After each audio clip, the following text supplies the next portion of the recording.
Dylan, did you have any trouble getting in? You and Lorelai?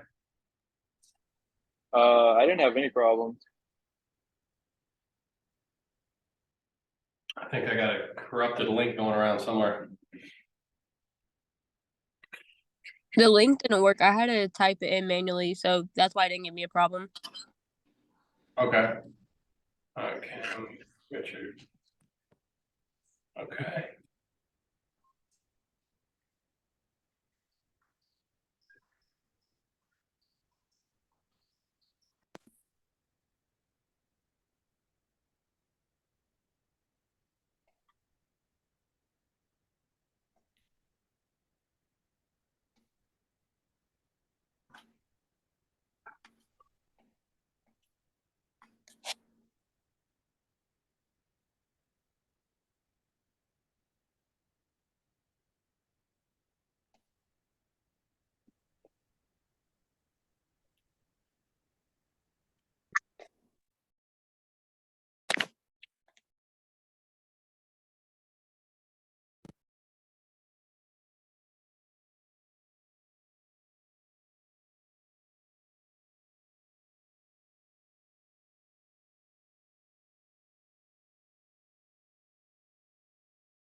All right.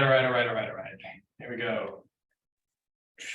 I've got these guys I listen to, not nearly as much as I used to, but I used to listen to the Hodge twins have a podcast. See, did she get in? Make sure I got everybody in.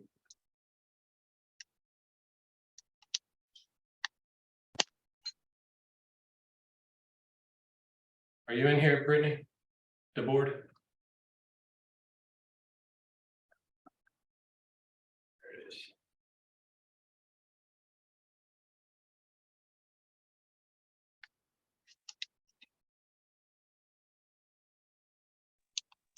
I'm not seeing her in here. Yeah, she said it says preparing. Al, are you with her? No, I'm not. She's at the store. Okay. Anyway, these guys, they come out and they always start their show. They've got deep voices. They got their little microphone, and one of them will say, "Oh, we got a good show for you today," and the other one will say, "Like, yeah, I got a good show." But that's what I was thinking about tonight as I was putting some finishing touches on this thing.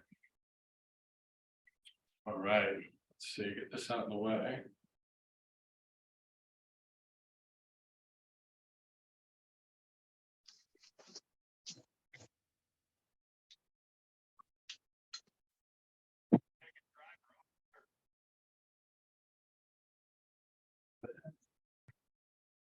There she is. Okay.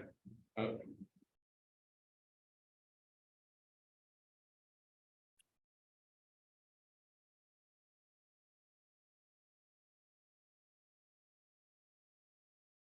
All right, accountability.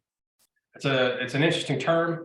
Definitely something that we want to learn what it means, how it means, everything like that.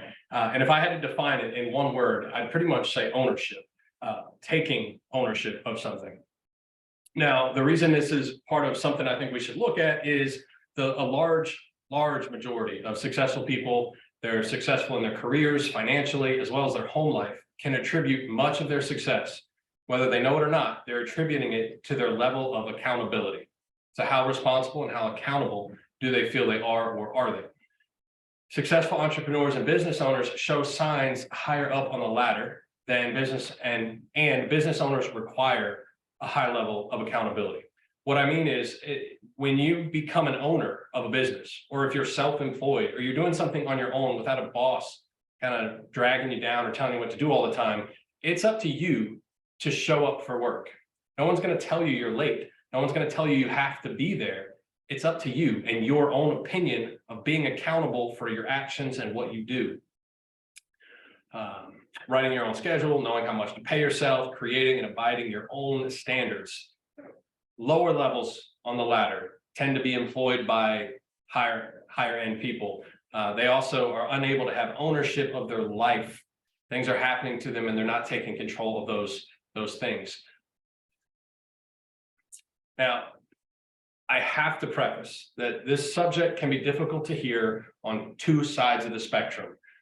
The first one is what I always run into when I'm trying to teach, coach, mentor, grow other people, including myself, and that is to acknowledge that there's room to grow.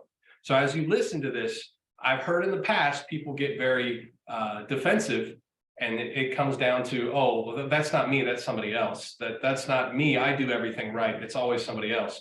And in some cases there are successful people listening to this. So to some extent you're doing well, but make sure you leave yourself room to grow and start with an open mind. Don't get defensive and just keep listening to what's going on and see how you can apply it to your life. Feel free, this is important, feel free to challenge what I say during this class.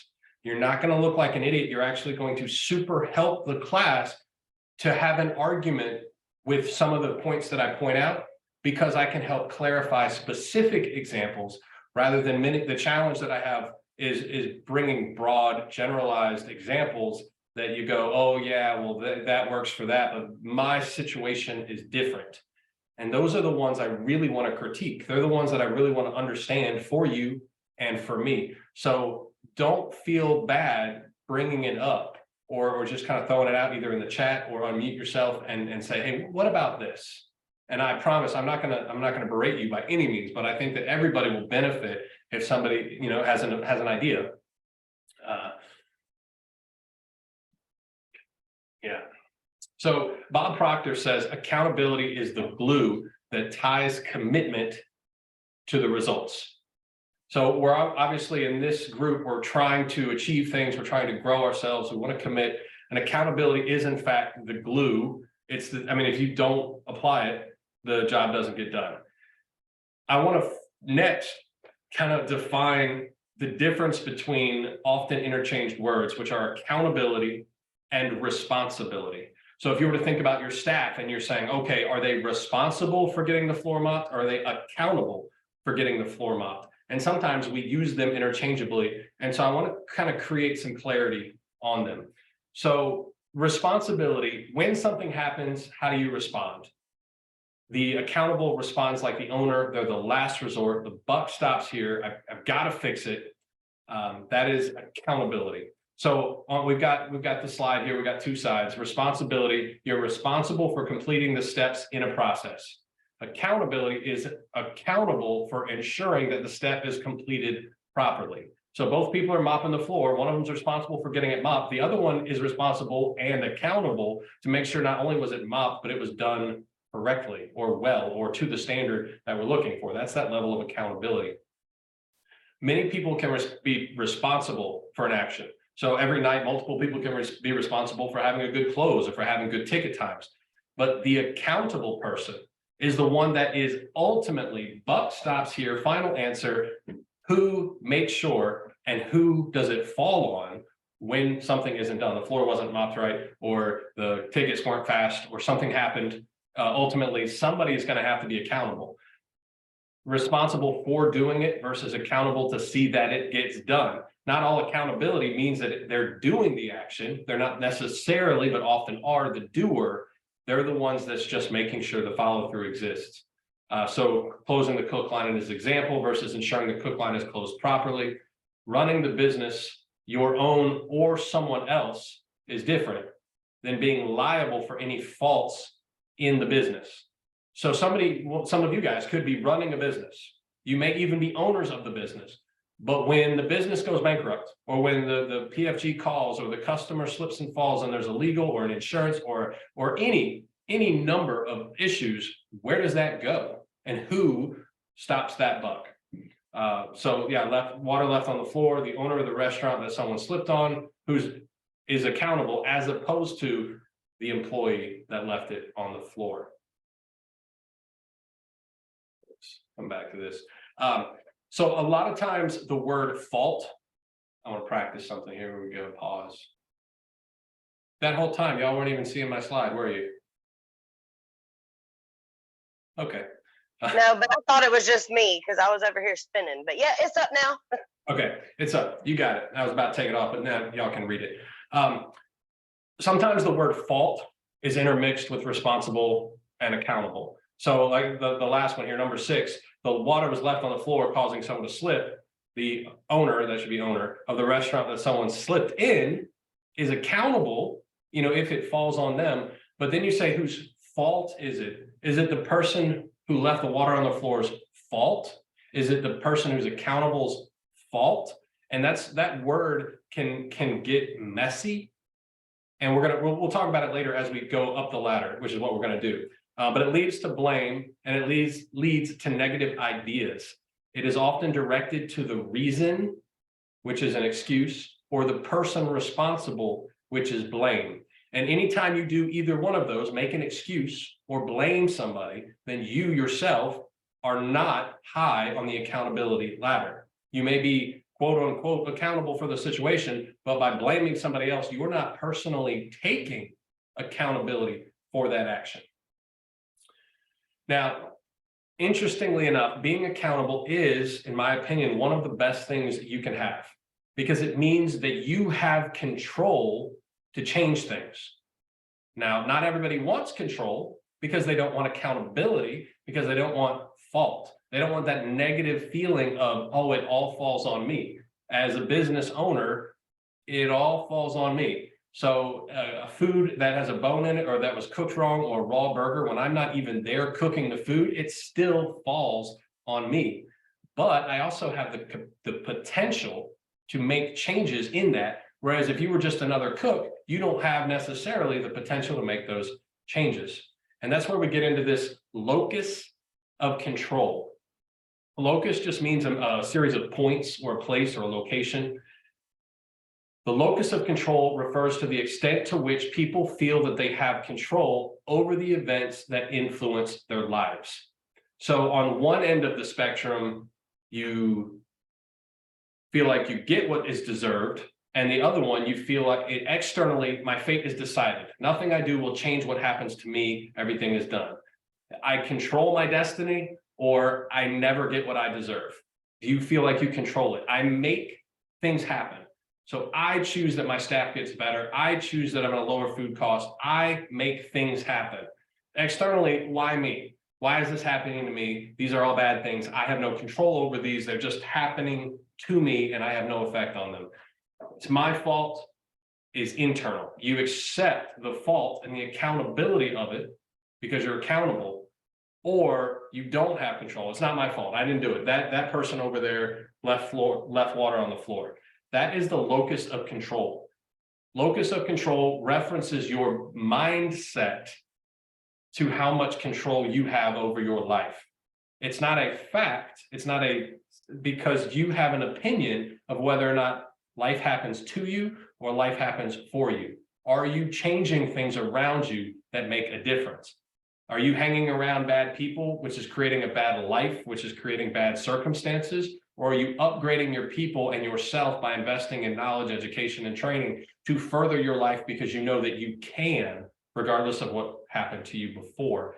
And so having accountability, being in a position like a business owner where you have the ability to control things beyond what maybe a manager has control over or whether a staff has control over. Now that is control, not accountability. So the ladder itself, what we're learning tonight is the separation, the top of the ladder being powerful, accountable, in control. And what we want to do is think about how we can leave the bottom of the ladder, the powerless victim. This happened to me. I had no control over it. It just didn't, leaving the victim mindset behind. That's the principle of the ladder of accountability. This is you. Everyone listening, you're thinking, okay, how am I relating to the ladder of accountability? Where do I stand? And this is your staff.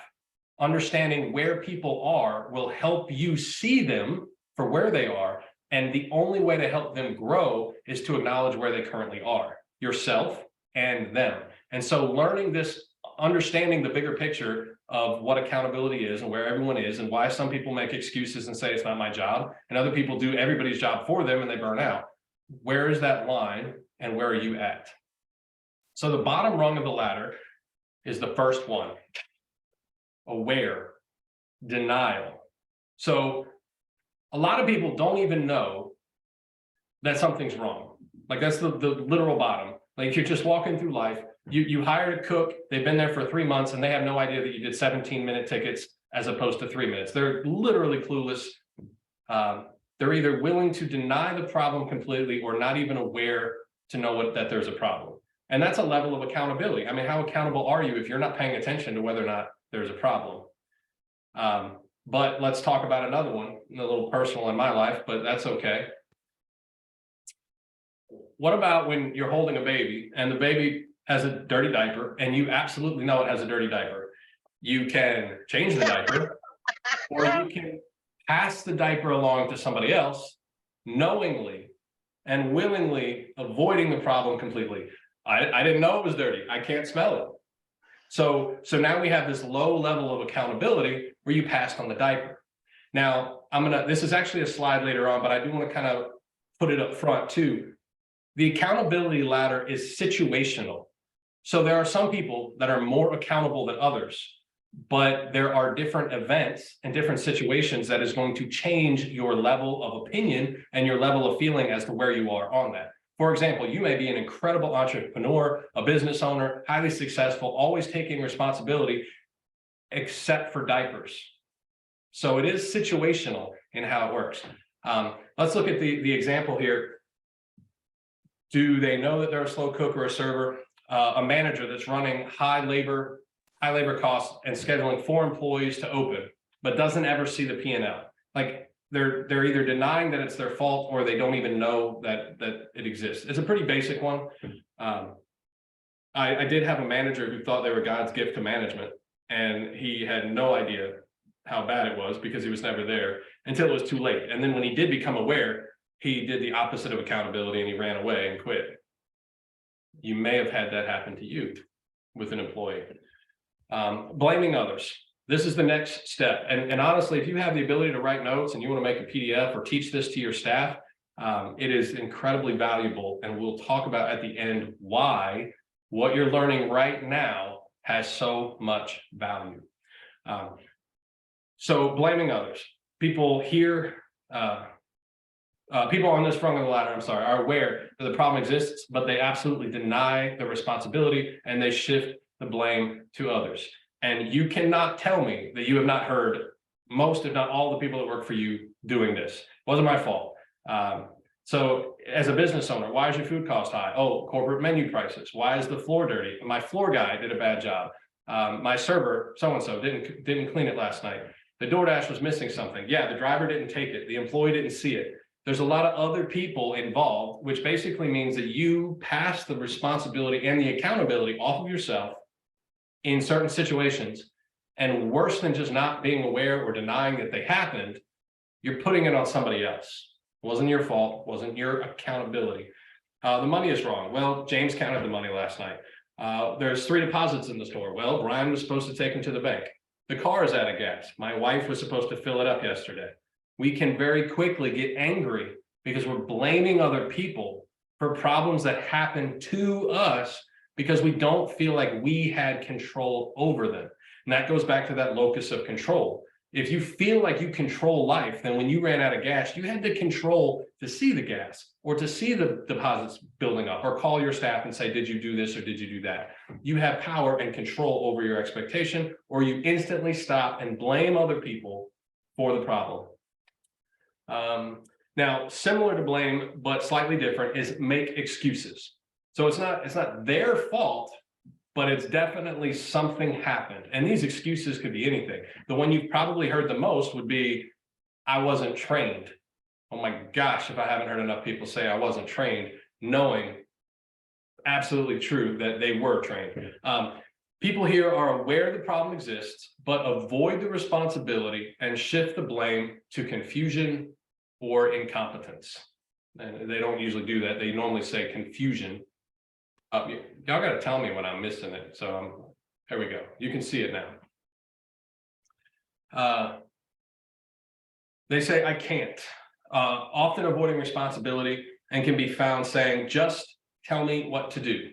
They don't want to, the reason they say that is they don't want to face the challenge of possibly having to be right or be wrong or get in trouble or not get in trouble.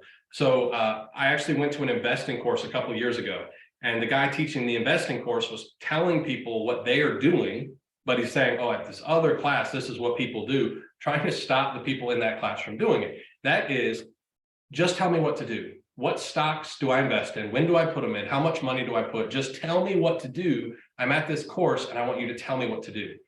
The point of the course was to teach you to be accountable and learn what to do. So the make excuses is also people avoiding doing certain things. Is there anyone on your team, in your staff, whether leadership, management, or just general staff, that's avoiding doing additional things because they don't want to be held responsible or accountable for what may or may not go wrong? That's the same person. When they do it, they're then typically making an excuse. Why are you late for work? This happened, that happened, this person, lots of different excuses. Now, when I talk about excuses, I also want to be clear, because a person who's high on the accountability ladder, but finds themselves regularly having a reason for things going bad. It's not an excuse, it's the reason. That's an excuse. And that's where people can get defensive, but it's situational. You would tell me, oh, no, but this time is different. This is definitely the time that this couldn't have happened. Accountability says it did happen, and it could have not happened if a series of events had been done prior. So we'll talk about it more when we get further down, but this is a big one that people fall into, that think they're further up on the ladder. They think they're definitely accountable and they're the kind of person that should be successful, but yet they find their success weaning, and it's often because their excuses are just reasons and not excuses. Why have you not done the back wall? We were busy. I forgot James had to leave early, or we had to prep meat. The job's the job. Why'd you have to prep meat? Because nobody did it. Why didn't anyone do it? Because there wasn't a checklist. Why wasn't there a checklist? Right? So there's constantly excuses instead of accountability that says, I should have done it. And a successful business owner would have just done it. But obviously, in the case of a back wall and your staff, I'm going to imagine that they're not business owners. The next one up the ladder is wait and hope. Wait and hope. You know there's a problem, but you don't do anything. You're hoping that someone's going to fix it, that it's going to go away at some point, and everything will be okay. The toilet's overflowing. Well, hopefully somebody does it. Or this is a good one, the trash in the bathroom overflowing. You see it, you acknowledge it, and you wait to see if anyone else will do it. But it's not an excuse. You're not blaming anybody for not doing it, but you're definitely hoping that somebody else does it. So luckily you didn't make an excuse or blame somebody else, but you're kind of on that same spectrum. I know I'm slow, but if it was a problem, someone would train me better. I know the bathroom is always dirty, but hopefully they'll clean it tonight, because that's not my job, that's not my problem. But somebody, it is their problem, and I hope that they do it. You can find this a lot, the wait and hope, at meetings. When you have your store meetings, that's when the staff seems to bring this whole list of things that could have been fixed the moment and the day that it happened, but somehow all get piled into a journal that becomes a list that comes out at the meeting. That's waiting and hoping. It's not fixing, it's not really a plan. It's more of a wait and hope. Now, I do want to have a course on meetings because I think there's a great way to get things done, but that's where I see them a lot. So think about your last meeting. Did you find yourself or the leaders in the store blaming anybody for problems? Maybe so. Okay. Is that what I want there? I think it is. Yeah. Okay. So this is, can anyone help me out with her name? Laura Cochran, I think it is. She is the Shark Tank, one of the women on the Shark Tank, and she has an interview here. So I'm going to play the interview, and he asks a question that is, what are the red flags that you see in entrepreneurs? And so I want us to kind of hear this because it's going to add a little bit of detail to what we're talking about. Right from the get-go, they're looking here, they're scared. What red flags do you notice in entrepreneurs? Same red flags I'm always looking for. You know, when somebody's on Shark Tank night, the world opens up to them. They become a mini celebrity overnight. Their orders come in. Even if the business is never going to do well, it does well at first because of Shark Tank night. They sell oodles of their product. Don't pay attention to anything until about 3-4 months later when I get the call. The call is, oh my God, my patent didn't come through. Oh my God, my product is at fault. Or oh my God, my product never came in. Or things are wrong. And here's the difference. A bad entrepreneur, would-be entrepreneur, blames it on somebody else. That's all I'm listening for. The minute they start playing victim, like, oh, he promised me, versus saying it's my business, I'll take the hit, let me tell you what I'm going to do about it. I would say that 4 out of 5 people in month 3 or 4, I hear that pity party. And I don't spend any more time with them. I'm never going to get my money back out. Because people who spend time feeling sorry for themselves versus just reacting, getting it back up and doing it, never make it. That's the way I really see Shark Tank. I sit there choosing people. I don't really give a damn what the business is. If it makes common sense, and you know, if it doesn't make common sense, and I have a good entrepreneur, they'll change it. Yeah. You know, we'll change it together. So it always works out. I'm going to repeat some of the stuff that she said. They play the victim. They make excuses. She's looking for people as a person that chooses entrepreneurs that are likely to be successful. She chooses people that when there's a problem, they're going to change it and fix it, not make excuses, be the victim, and blame others.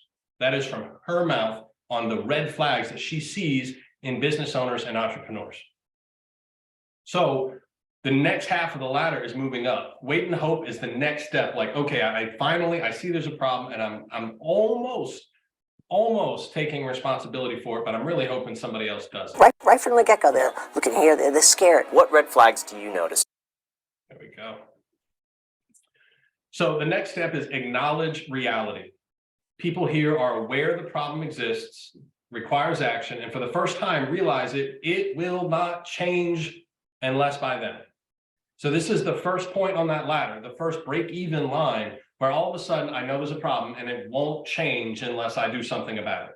This doesn't necessarily say that they did it, but they acknowledge the problem as themselves, potentially. Or they say, I should have done it, something to that effect. Next is to own it. Finally, we accept responsibility as our own and decide to do something. However, the level of commitment here and the successful completion of solving the problem is not guaranteed. So we own it. We say, okay, it won't fix without me, and I think I should participate in the fixing of this problem. But it doesn't necessarily mean I'm going to do everything else that it takes, and without question, it will get solved. It's more like, okay, yeah.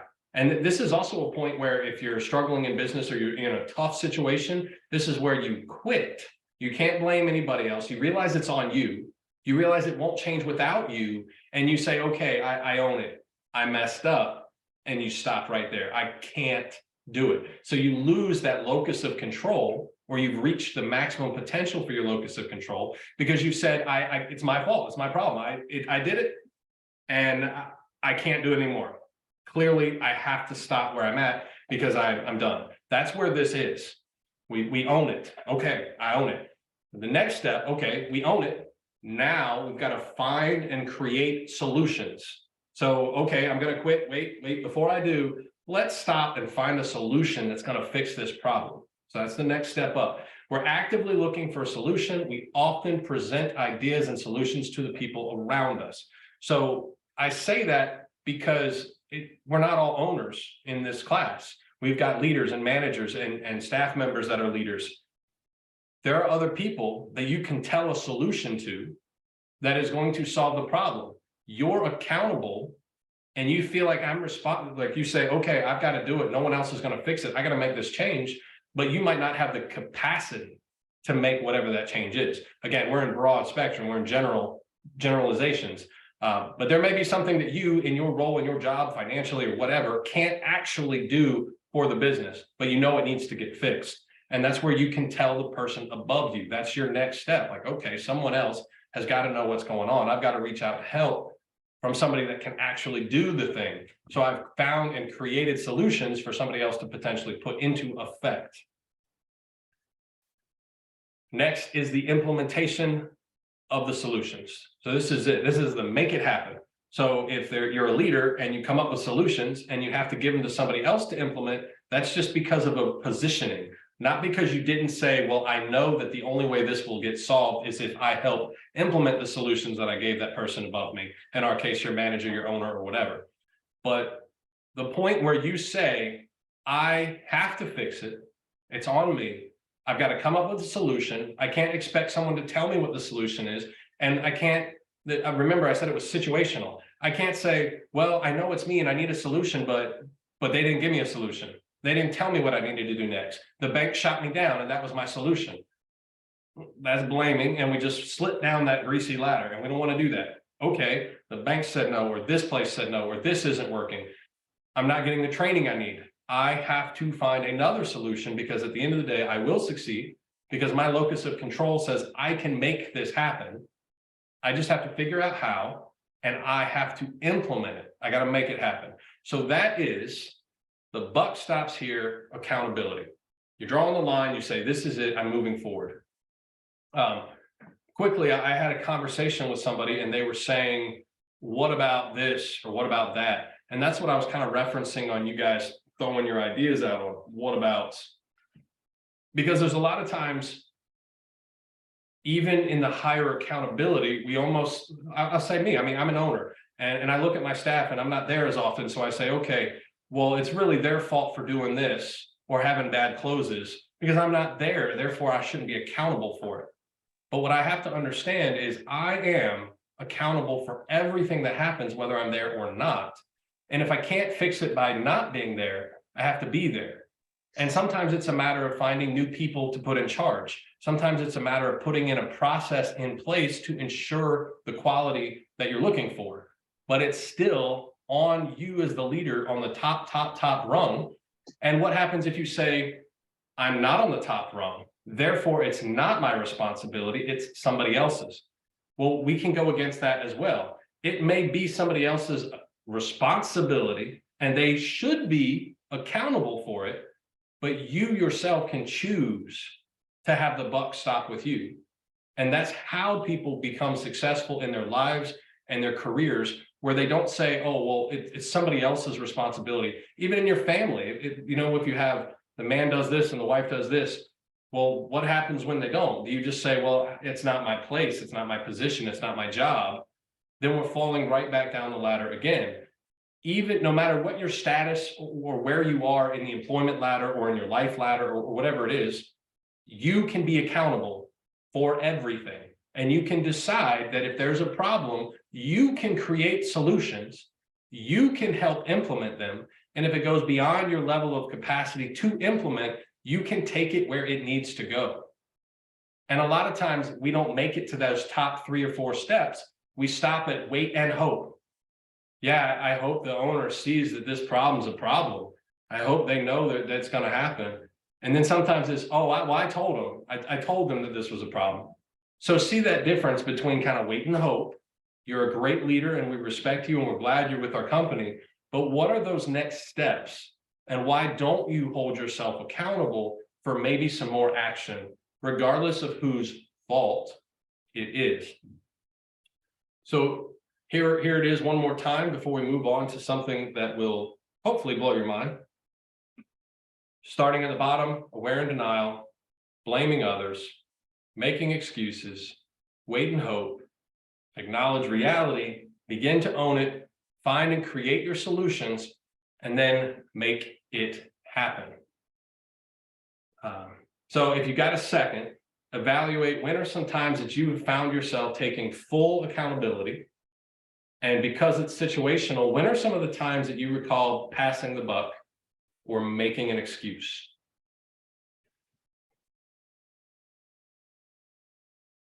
Why then is it so hard to get staff to be accountable? So you're thinking, I'm accountable, I'm the boss, I'm accountable, I'm the manager, or I'm the shift leader, I'm whatever, I'm just regular old Joe, but I'm still accountable for things. Why is it so hard to get the other people to be accountable? Such as, I don't know, doing a good job closing or staying attentive when somebody's not in the store, like is the staff going to the back? Are you noticing and fixing the problems? How can you help leaders be more accountable? So this is not your fault. And there is an excuse. There's an excuse. There's a reason. Don't use it because you're accountable. There's a reason that when you're not in your store, people do worse than you would expect them to do. You've got a perfectly good person who in theory is very accountable in most situations, but for some reason in their job, when you leave it with them, it all falls to pieces. That is the bystander effect. Bystander effect. So we're going to watch a couple videos because they're going to express it and teach it way better than I think we can. But the bystander effect is the reason that your staff is leaving you hanging more often than you want. Unknown to these passers-by, Peter is an actor. As part of an experiment on bystander apathy, he's pretending to be ill. Help! Help! How long before he gets help? Please, somebody. Help. Help me, somebody. Please help me. Helping would be inconvenient or even risky. He lies there for more than 20 minutes and no one raises an eyebrow. Please, somebody help me. It's always very distressing to watch situations like this where people are obviously suffering and no one's actually helping them. But what we have here is 2 conflicting rules. One is the rule that we ought to help, and the other is the rule that we ought to do what everybody else is doing. And here you have effectively a group of strangers who are exerting the pressure not to intervene, not to help. And it's very difficult to rebel. Ruth, another actor, takes Peter's place. How long before she receives help?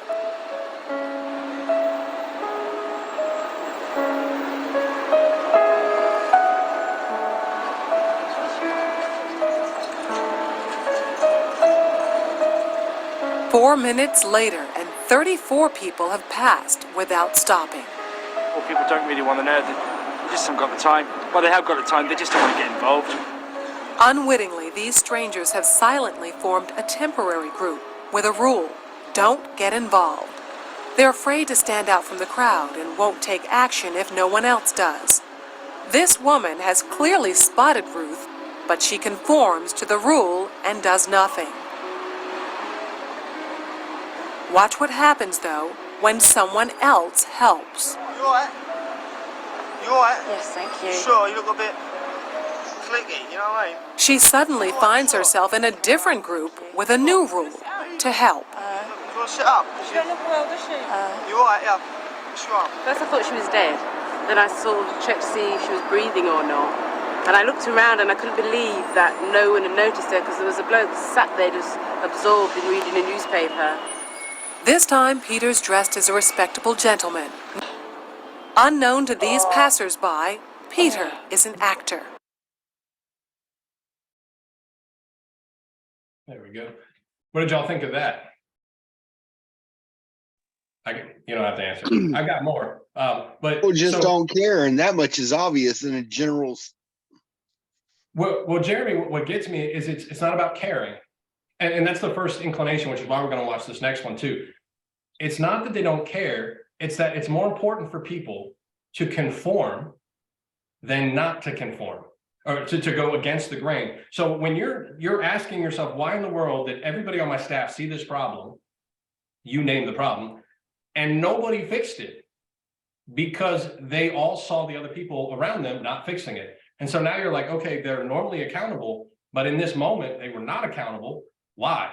And that's one of the reasons. Now, this blows my mind. When they started studying this, they actually started back in the 1960s. I don't know how much of this next one they'll explain in it. But this right here is one of my favorite studies that we're going to watch here in a minute.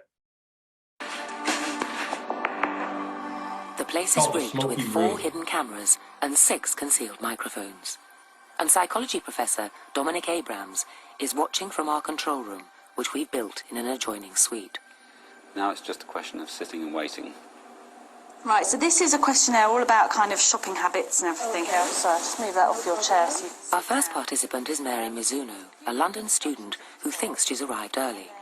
What she doesn't know is that behind this door there's about to be a serious fire in the hotel kitchen. Or at least the illusion of one, created by a smoke machine and some sound effects. What will she do?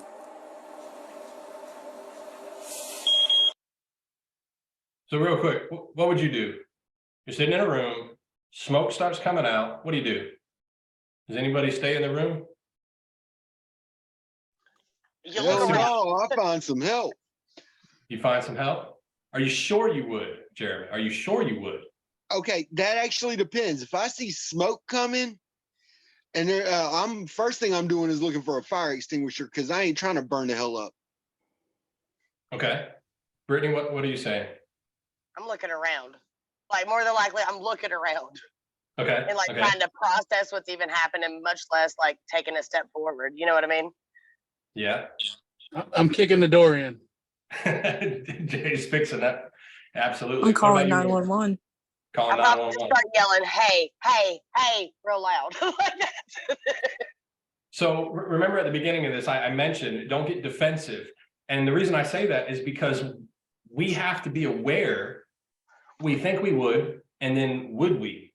And so let's see what she does. Let's see what she does.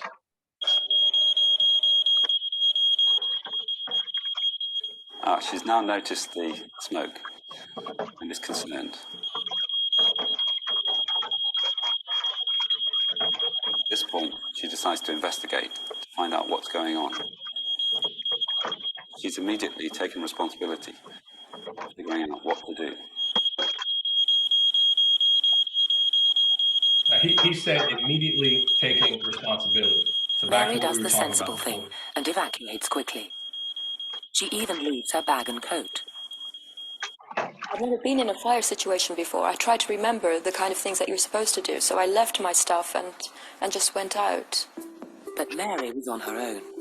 This time, we've planted 7 actors who are all in on the experiment. We've said to them, when you see the smoke, do nothing. Our second participant is Lauren Heffernan, also a student. What will she do?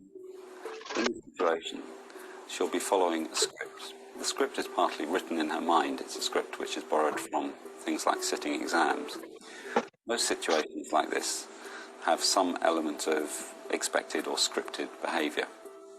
But what will happen to her script when we make a slightly unusual situation very unusual? Nothing to start with, so we get her attention. Now, how long before she dashes out of the room?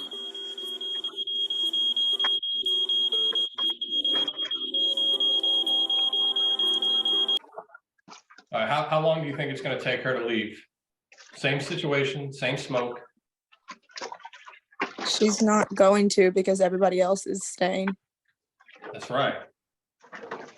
Anybody else? Well, I just said that was right. So there we go. Watch this. This is crazy. It blows my mind. She's checking increasingly to see what the other people are thinking. But who can she appeal to? The answer is nobody. She turns to the norm of the group. Ignore the smoke. In a real fire, the people in this group would be in very serious danger by now.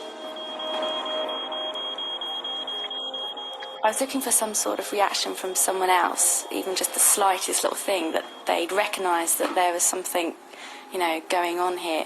For me to kind of react on that and then do something about it, I kind of needed prodding. She's waiting for someone else to react. Why isn't anyone else reacting?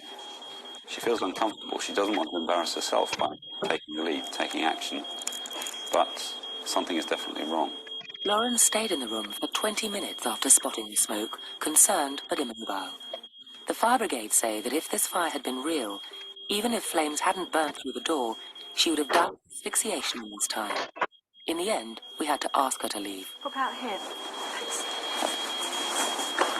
I was surprised that I didn't do anything at all. I was just literally waiting. I just thought that someone else is surely going to say something soon. And because no one else did, I just didn't react at all.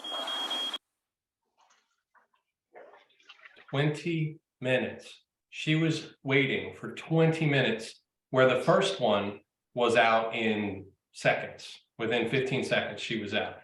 See what the next one. The place is rigged with 4 hidden...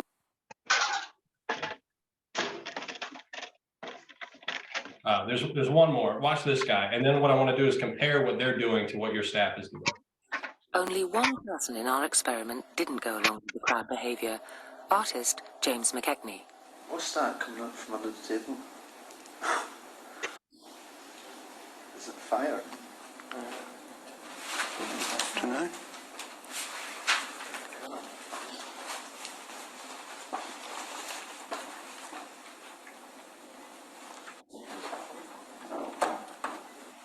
Is it fire? We'll just wait till she comes back.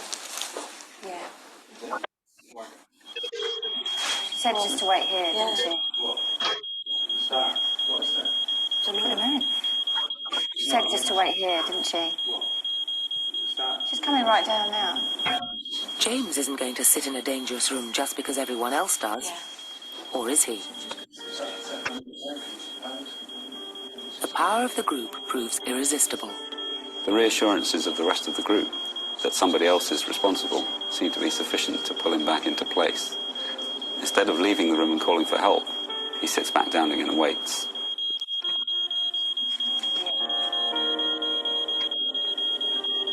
Now everybody's looking at the smoke, but in some ways that gives the group even more influence. After all, if everybody can see the smoke and no one's panicking, well, it would be crazy for him to do it too. James stayed in the room for another 10 minutes before finally leaving. In a real fire, he wouldn't have been able. He'd have been unconscious and close to suffocation. Only one person in our experiment didn't go along with the crowd behavior. There we go. So all in all, in the smoky room experiment, which has been done several different times, when the person is alone, they report that they're smoked 75% of the time, which is still crazy because you got 25% of the people out there that apparently like smoke. When there's 3 other people in the room, so obviously the one that we just saw, it was a full room, but when there's only 3, it's 38% of the time they got up and reported it. And when there's 6 or more, there are 10%, only 10% of the people. And in this experiment that we just watched the video of, this is actually a recreation of an experiment that was done in the 1970s. And so that's why they have the videos and things on it. Super awesome. And the one guy that was gonna leave decided, when everybody told him not to stay there. And so if we come back to the idea of the accountability, who is accountable in your store, or is everybody just letting stuff happen? Now, there's 2 terms that come from these videos and these studies, and it's perceived responsibility, and I'm going to say perceived accountability, because we talked about in the beginning the difference between responsibility and accountability. But you also have what's called diluted accountability. So that's it's not my job, someone else's job. if you perceive that somebody else should do it, and therefore if they don't do it, you don't have to, that is perceived, that them having the perceived responsibility here. So that's someone else's job. I shouldn't have to do it. Your staff may be thinking, hey, that's someone else. That's not my job. That's somebody else's job. Somebody else should be doing that, or someone else should care more about that. And so if the floor was mopped badly, that's not my fault, because that's somebody else. And it gets worse the more people you have. So if you have a staff of 2 people, well, if you come in every day, you're going to say, oh my goodness, this is my responsibility because I want a clean store. But if you have a staff of 15, 20, 25 people, now we're diluting the responsibility. So people say, oh, well, someone else should have done it. There's more dilution. The more people that are involved, the less likely an individual will feel accountable for what they're supposed to do.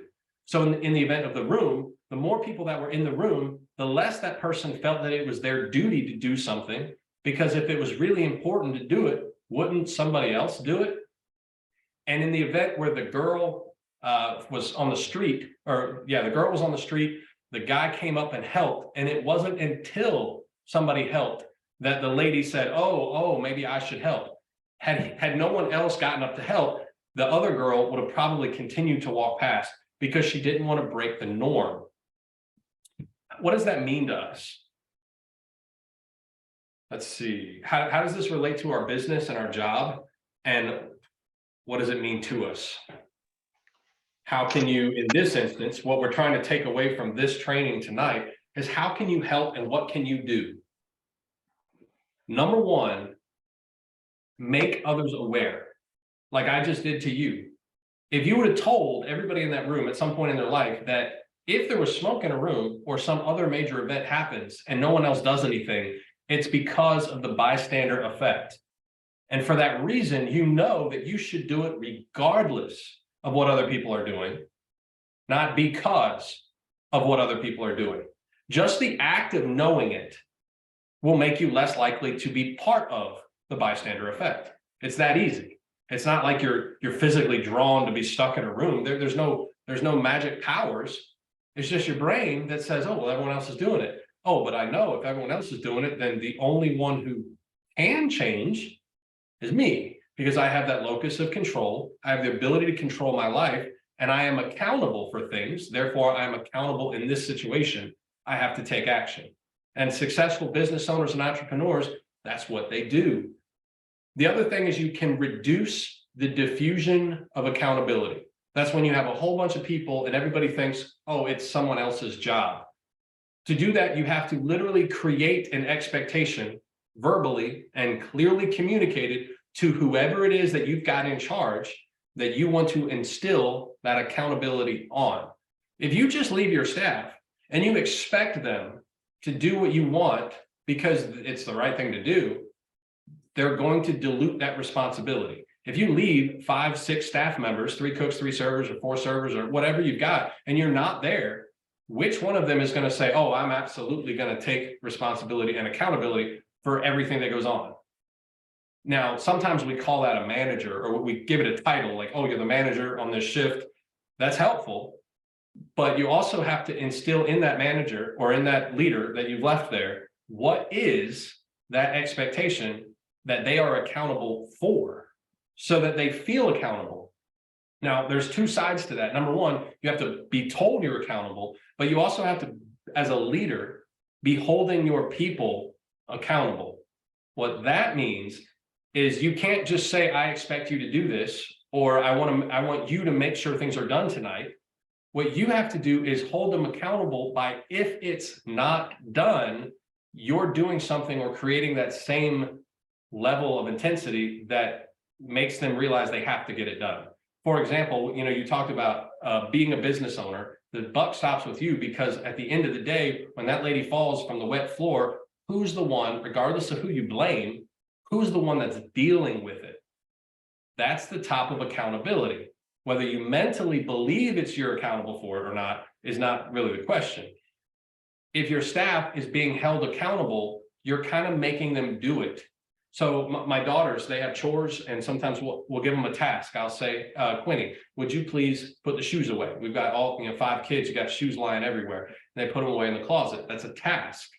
Well, then if I say chores and I say, okay, every night, Quinny, you're responsible for putting the shoes away. Well, now we've created a responsibility, but we haven't held her accountable for it. We just gave it to her and said, okay, you're responsible for putting the shoes away.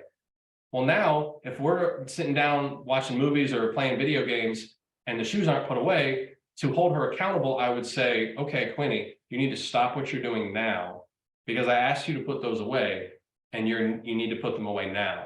And so now I've created accountability that says no matter what you do or try to do to get away with it, you will ultimately need to do it. I mean, not like you're going to get a spanking or you're going to get in trouble or you're going to get fired, but something that creates a level of feeling that they might as well do it now. And they need to feel not only responsible, but accountable for it being done because they're the one that's going to be left with it at the end. If you can create that in your staff, number one, make sure they're aware that this system exists because there's plenty of times that you run into your store and you think, oh my goodness, how did nobody do it? How did y'all all leave the store this dirty last night? Like none of you noticed this and that's just an example that I'm coming up with, but I'm sure if we really sat down, you guys probably have a long list of things that you're thinking, what, why, like, why did you leave that? Wait, have you ever had a customer comes in and they sit at a restaurant or they sit at a bar or a table for like 7, 8, 9 minutes, no menu. You look at your staff when the customer walks out because you didn't notice, you're like, why did they walk out? Well, they didn't get help. Well, why didn't y'all help them? I thought they had them. Diluted accountability. The reason we run sections is so the person who has a section is accountable for those people regardless. When you give a rotation, now you have diluted accountability. That's another example of it. So I guess the real thing is, as for the journey of life, at some point you will realize that you are the driver and you will drive. Were there any questions or any things that you guys wanted to jump in and use examples or anything you wanted clarification on that I said?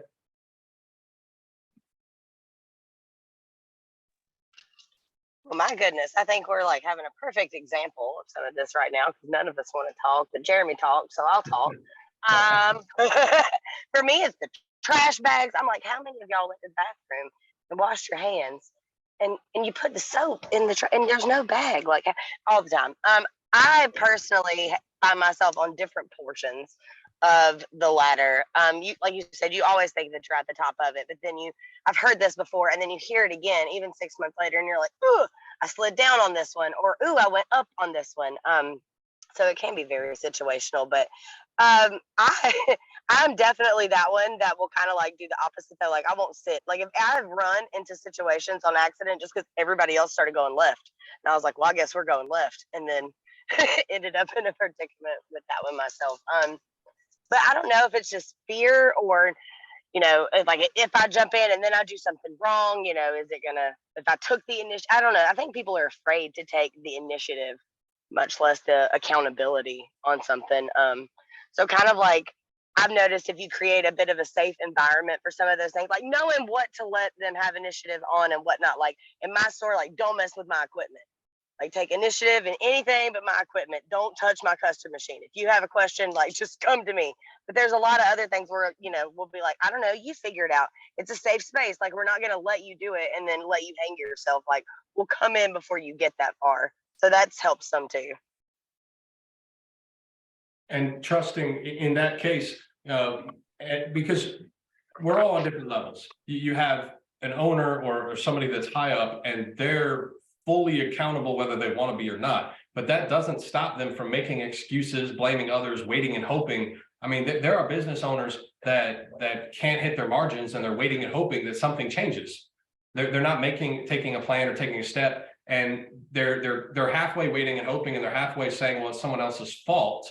And the essence of that fault and blame is preventing them from taking action moving forward.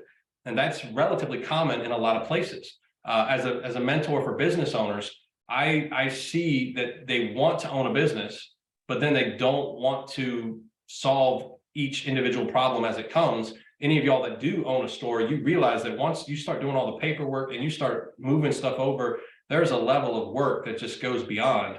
And you're right, people are scared of the work, And as soon as it starts coming, we start making the excuses and the blame as to why you shouldn't have to do what you're doing instead of moving forward on it. But we also have people on the lower spectrum that says, okay, not that they're lower on the ladder and because that's not a quality of a person, but sometimes we've either been conditioned by people around us to commonly make excuses or blame other people because that's a conformity too. If everybody in the store says, oh yeah, I don't do that because no one does it, well then everyone's conforming to that same mindset. So you as a leader trying to create leaders within your store to be more accountable at what they do. So you're expressing to them and being clear what that expectation of accountable is. Not so much giving them permission or having them do jobs that maybe they wouldn't normally do, but making sure that they feel some type of way that they're part of what they're doing, they're part of what you're doing, and that each action they take, they control it, and they can control future and past. Like, am I going to get better or worse? That's on me, not on anyone else. So you're trying to get them out of the, I wasn't trained to do that. And you're using the information that I gave you, post it in the back of the store, have a meeting, do this in 10 minutes instead of an hour, and kind of go through and say, okay, well, where are you at? And each time somebody comes to you with an excuse, point to it and say, this is where we want to be. How can we change our outlook right now from blaming this person and saying, well, what could you have done about it that would have fixed it, instead of taking your time away and blaming someone else? And so the more awareness that you provide your team, you're teaching and growing them into being leaders. If you expect them one day to be a leader, and then you come at them and say, okay, they're not very accountable, they're constantly making excuses, then we failed. Because our accountability says they should be accountable because of something I do. And if they're not, I need to do more to get them to where I want them to be.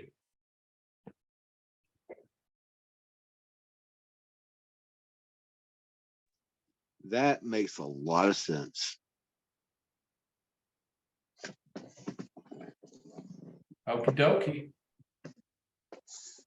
Anybody else got anything they want to hit? All quiet on the Western Front.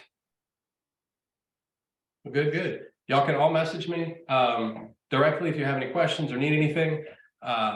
If you like the content, that's the most important thing. If you can continue to give me feedback, direct message me if you want. And is it too long? Was it too much? Could it be shorter? Could it be longer? Was it not specific? How you want it perceived. And we also talked for the owners that are out there that if your store can use this, what is the way that we can present it together? So if we have a manager, a leadership class, where this is part of the leadership class to help them understand the no excuses, don't wait and hope, but locus of control, do it yourself, feel like you have control. Yeah, Kyle. And I'm pretty sure we still actually have a PDF of the accountability ladder made up from where we had printed a couple of them like 2 years ago. So if anybody wanted a copy of that, I'll look at finding it. I was going to say, I actually have one still hanging in my store. I could send it to anybody that needs it, scan it in and send it. Yeah. Honestly, yeah. I need one. Okay. Yeah, I definitely believe that the accountability ladder is one of the biggest things. And I mean, at times, I find myself, at the make it happen stage, and like, especially like with things I feel comfortable in, with things that I've been through before. I'm like, oh, I know how to do this, no problem. So I take full accountability for it. I'm like, no, this is exactly how we need to do this. I got you. But sometimes in newer situations, I'll definitely sit around and sit in that wait and hope area. Like, maybe it'll come to me, maybe it won't. Maybe the knowledge that I need will come. And at times will just wait and hope. Well, yeah, I mean, honestly, yeah, in terms of business owners, because I, as I mentioned, I work with a company called Score, and they mentor other business owners. And one of the things people come to you is they're in a situation that they can't get out of, and they've been in it basically too long, or longer than they should have been. And they could have looked for more information. They could have gone out and tried to find stuff, but they didn't. And then when there's a problem, they went from wait and hope to blame, and they don't blame themselves for not doing it. So it is a lot of us. And again, the repetition of this, knowing it, being aware of it, allows you to see yourself in the mirror and make adjustments as you go. Nobody is perfect. Nobody does everything right. And being 100% accountable isn't necessarily right all the time, because sometimes that own it is a great time to leave. But definitely saying, I control what I do. And when I go after it and I find myself struggling, who am I finding that's the most responsible?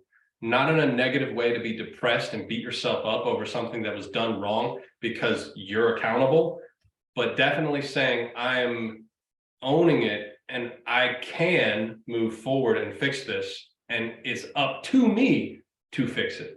So we get angry when it's our fault because we blame ourselves, and we get angry when it's not our fault, we blame others, but we don't want to have the anger at all. That may be a whole nother video, is just being able to say, okay, accept it and move forward. Hey, Brett, isn't it somebody else's fault that Heartland is charging you too much? It's my fault because I didn't know what they were charging me. No, that was a joke. But I mean, but joke aside, it's a great example, and it's probably not what you meant specifically when you said it. But yeah, that's the kind of thing that says, well, yeah, I'm very accountable, but that's not my fault. That's Heartland's fault. Well, fault is wrong, because it doesn't matter whose fault it is. It's my problem and my situation to fix. And if I don't call and try to get it worked out, then it's still me who's your problem. Now it's on me.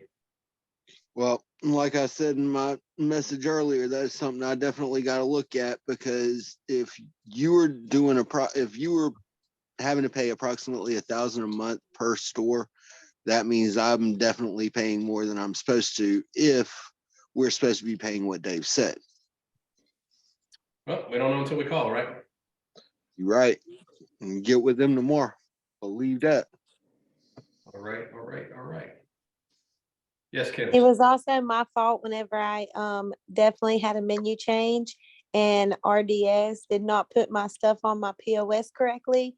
So I lost $1 to $3 per customer. It was my fault that I didn't catch those price change on my POS. But we're not going to blame you, Kim. We're not going to blame you. We're not going to make excuses for it. We're just going to own it, find a solution, and make it happen. I learned, and it won't happen again. Absolutely.